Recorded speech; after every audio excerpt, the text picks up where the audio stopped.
अस्सलाम वालेकुम, मैं हूं मोहसिन शहजाद मोहसिन और आज हम एफएससी पार्ट 1 फिज़िक्स का चैप्टर 2 स्टार्ट करने लगे हैं जो कि है वेक्टर एंड इक्विलिब्रियम। बहुत इंपॉर्टेंट चैप्टर है, बहुत बेसिक बातें इसके अंदर लिखी हुई हैं लेकिन समझने के हवाले से इम्पॉर्टेंट है। जब आपको ये अच्छे से समझ आ जाएंगे तो इसी की बेस पर आगे भी कुछ चैप्टर्स हैं वो भी आपको अच्छे से समझ आ जाएंगे। अगर इसको आप जस्ट याद कर लेंगे, समझेंगे नहीं तो आगे बहुत ज़्यादा प्रॉब्लम होने वाली है और फिर आपका एक नारा होगा कि हमें फिज़िक्स की समझ नहीं आती। तो चलें स्टार्ट करते हैं। सबसे पहले क्योंकि ये चैप्टर वेक्टर के रिलेटेड है तो सबसे पहले हम देखते हैं कि वेक्टर क्या है। तो वेक्टर को समझने से पहले हमें फ़िज़िकल क्वांटिटीज़ का पता होना चाहिए। अब फिज़िकल क्वांटिटीज़ कौन सी क्वांटिटीज़ होती हैं? ये ऐसी क्वांटिटीज़ होती हैं जिनको हम मेजर कर सकते हैं, मेजरेबल होती हैं। अब हमारे पास जितनी भी क्वांटिटीज़ हैं वो तकरीबन सारी मेजरेबल हैं, जैसे लेंथ, मास, टाइम, सारी चीज़ों को हम मेजर कर सकते हैं। तो ये हमारे पास फिज़िकल क्वांटिटीज़ हैं। अब फिज़िकल क्वांटिटीज़ जो होती हैं वो फर्दर 2 टाइप्स की होती हैं। एक है स्केलर फिज़िकल क्वांटिटीज़ और दूसरी वेक्टर फिज़िकल क्वांटिटीज़। अब स्केलर फिज़िकल क्वांटिटीज़ वो क्वांटिटीज़ होती हैं जिसमें हम सिर्फ और सिर्फ मैग्नीट्यूड की बात करते हैं। मिसाल के तौर पर हम मैस की बात कर लें, हम कहते हैं 5 kg मैस है, 6 kg मैस है। टाइम की बात करें 3 सेकेंड है, 4 सेकेंड है, 100 सेकेंड है। अब ये ऐसी क्वांटिटीज़ हैं जिनके अंदर हमने सिर्फ मैग्नीट्यूड की बात की, यानी न्यूमेरिकल वैल्यूज़ की बात की। लेकिन न्यूमेरिकल वैल्यूज़ और यूनिट को मिलाकर हम मैग्नीट्यूड बोलते हैं इसको। तो जिसमें हम सिर्फ नंबर्स की बात करते हैं, मैग्नीट्यूड की बात करते हैं, वो हमारे पास स्केलर क्वांटिटीज़ होती हैं, लेकिन ये मेजरेबल होती हैं। अब इसके बरक्स वेक्टर की बात करें तो इसमें हम मैग्नीट्यूड की बात नहीं करते, इसके साथ हमें डायरेक्शन भी बताना पड़ती है और बहुत ज़रूरी होती है डायरेक्शन बताना। मतलब कि वेक्टर फिज़िकल क्वांटिटीज़ ऐसी क्वांटिटीज़ होती हैं जिसमें मैग्नीट्यूड के साथ साथ हम डायरेक्शन की भी बात करते हैं, और जब तक हम डायरेक्शन की बात नहीं करते तब तक हमारी बात अधूरी रहती है। मिसाल के तौर पर मैं फोर्स की बात करता हूँ। मैं कहता हूँ कि मैंने किसी एक ऑब्जेक्ट पर 10 न्यूटन फोर्स लगाई है। अब मैंने जस्ट इतना कहा कि मैंने 10 न्यूटन फोर्स लगाई है, आगे ये नहीं बताया कि मैंने किस डायरेक्शन में फोर्स लगाई है, तो ये मेरी बात अधूरी है। 10 न्यूटन भाई किस डायरेक्शन में लगाई है, और फोर्स वैसे भी डायरेक्शन के बगैर लग ही नहीं सकती। तो अगर मैं कहता हूँ कि मैंने 10 न्यूटन फोर्स लगाई है तो मैं किसी न किसी डायरेक्शन को मेंशन करूँगा कि वो मैंने ईस्ट की तरफ लगाई है, नॉर्थ की तरफ लगाई है, वेस्ट की तरफ लगाई है, या मैं सादा ये कह देता हूँ कि मैंने अपवर्ड फोर्स लगाई है, डाउनवर्ड लगाई है, लेकिन मुझे 60 डायरेक्शन बताना पड़ेगी। तो इसी वजह से वेक्टर क्वांटिटी जो है वो अपनी डायरेक्शन की वजह से बहुत ज़्यादा इंपॉर्टेंट है। तो हम अपनी डेली लाइफ में वेक्टर को बहुत ज़्यादा यूज़ करते हैं। मिसाल के तौर पर हम जब किसी से कोई रास्ता पूछते हैं या किसी को रास्ता बताते हैं तो हम कहते हैं भाई 4 किलोमीटर 5 किलोमीटर नॉर्थ की तरफ चले जाना। आप 4 किलोमीटर या 5 किलोमीटर हमने जो बताया है वो उसकी मैग्नीट्यूड थी, और आगे हमने बताया कि नॉर्थ की तरफ चले जाना तो वो उसकी डायरेक्शन थी। बहुत वक्त हम ये डायरेक्शन नहीं भी बताते कि नॉर्थ की तरफ चले जाना, साउथ की तरफ, हम हाथ से इशारा कर देते हैं। भाई हाथ का इशारा भी तो किसी न किसी डायरेक्शन को ही शो कर रहा होता है। तो इसी वजह से वेक्टर जो है ये डायरेक्शन के हवाले से बहुत इंपॉर्टेंट है, ये लाजमी हमने मेंशन करना होता है इसमें। अब इसकी कुछ और एग्जांपल भी देख लेते हैं। मिसाल के तौर पर हमारे पास वेलोसिटी है, ये भी एक वेक्टर क्वांटिटी है। फोर्स जिसकी अभी मैंने बात कर दी, एंड एक्सेलरेशन। तो हमारे पास वेक्टर फिजिकल क्वांटिटीज़ जो हैं इसमें डायरेक्शन इन्वॉल्व होती है, और डायरेक्शन की वजह से ये बहुत ज़्यादा इंपॉर्टेंट है, और इसी वजह से हम इस चैप्टर में इसको बड़ी डिटेल से पढ़ेंगे कि डायरेक्शन का इसमें किस हद तक अमल दखल है, तो इस डायरेक्शन का स्केलर पर क्या इफेक्ट पड़ने वाला है, तो ये सारी बातें हम इसमें देखेंगे। अब बात करते हैं रिप्रेजेंटेशन ऑफ वेक्टर।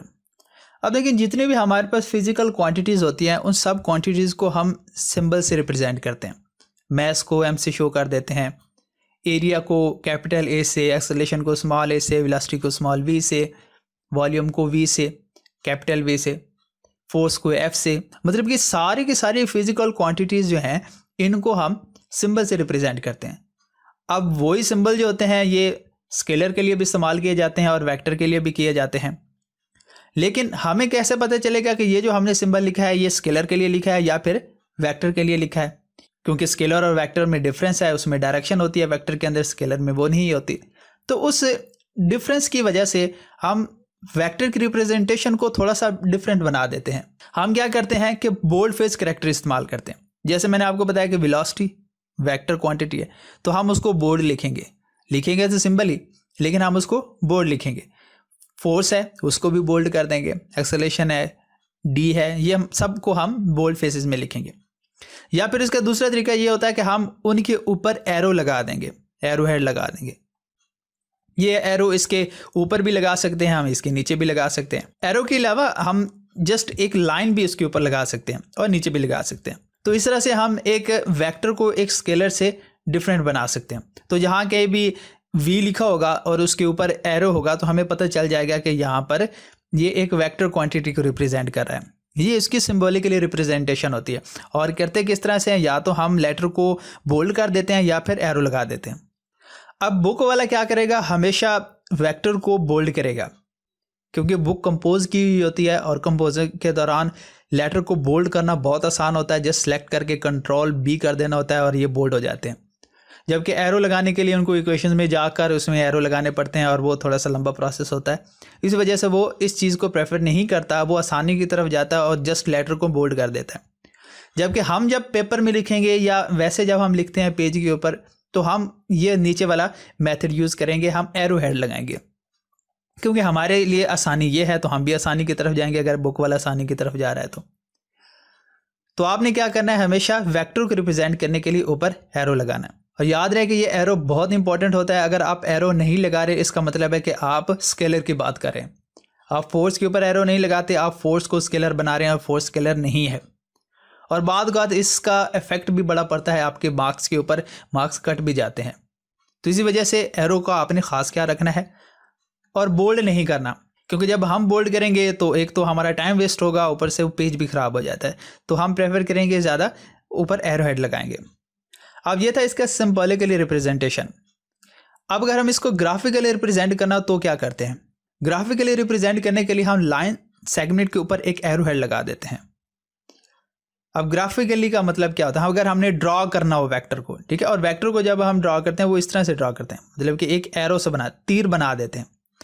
जैसे यहाँ पर मैंने ए लिखा है तो ये इस वेक्टर का नाम ए है। अगर मैं फोर्स की बात करूँ, जैसे कि पहले भी कर रहा हूँ, तो फोर्स हो गई तो मैं यहाँ पर इसके लिए एफ लिख दूंगा।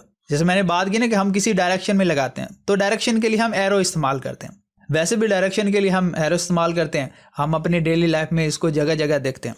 आपने देखा होगा कि बहुत सारे साइन बोर्ड होते हैं तो उनके नीचे भी एक एरो सा उन्होंने बनाया होता है किसी स्पेसिफिक डायरेक्शन को शो करने के लिए। मान लें कि आपका कॉलेज है और उस कॉलेज का नाम लिखा होगा और नीचे जिस डायरेक्शन में आपका कॉलेज होगा उस डायरेक्शन में एरो बना हुआ होता है, ठीक है। तो ये इसको ग्राफिकली रिप्रेजेंट किया हुआ होता है, डायरेक्शन को, डायरेक्शन की मैं बात कर रहा हूँ। अब नेक्स्ट ये इसमें है कि इसकी ये जो लेंथ होती है ये एक स्पेसिफिक स्केल के अकॉर्डिंग होती है। अब क्योंकि मैं फर्ज कर बात करता हूँ कि फोर्स मैंने 10 न्यूटन लगाई है, अब जो मैं 10 न्यूटन है यहाँ पर 10 न्यूटन की लाइन तो नहीं लगाऊंगा, लाइन तो मैं सेंटीमीटर में लगाऊंगा। अब उस स्केल को मैं फिक्स करूंगा कि मैं 1 सेंटीमीटर कितने न्यूटन को शो कर रहा हूँ। 1 सेंटीमीटर 1 न्यूटन को शो कर रहा होगा तो मैंने 10 न्यूटन फोर्स शो करनी है, तो मुझे ये जो लाइन है वो 10 सेंटीमीटर की लगानी पड़ेगी।